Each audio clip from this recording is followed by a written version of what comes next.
I've loved money since I was a child. Whenever something upset me, counting money would lift my spirits. I always liked to show off my savings account balance. That obsession left me with no friends. When a man asked me to dinner, I would rather he handed me cash. Love had nothing to do with me. After graduation, I stayed home every day, dreaming of getting rich overnight. Then I unexpectedly got hired by a bank on the spot. I spent each day staring at stacks of bills and grinning, yet the more I counted, the emptier I felt. No matter how often I touched that money, it was never mine. Then 2 robbers stormed the bank and took me hostage in their trunk. They did not know the terrain and drove into a primeval forest before crashing off a cliff. I kicked open the twisted trunk and the blast threw me into a river. A suitcase full of cash rolled in after me, and I clung to it as I was swept through rapids, over a waterfall, and into an underground river. The soaked suitcase slowly sank while I exhausted myself and blacked out, clutching a bill. I was carried downstream to a scenic area and saved by a family of 3 by the river. 咲子、大丈夫？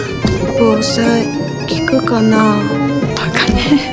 I survived with multiple fractures and eventually returned to the bank. My coworkers gave me a warm welcome back, but all I could think about was that suitcase. The police said the robbers had stolen 500 million yen and died in the car explosion. Everyone believed the cash had burned to ashes, but I alone knew where it had gone. To trace the route, I borrowed piles of library books and even pretended to sneeze so I could tear out pages that could not be checked out. Using those pages and my hazy memory, I drew a treasure map only I could understand. I dragged my parents and sister along on a weekend hunt, even though they thought money had driven me mad. As soon as we entered the mountain, heavy rain started. I refused to give up and slipped into the forest alone, only to get lost in the rough terrain. When I tried climbing down a cliff, I discovered my rope was too short. As I started back up,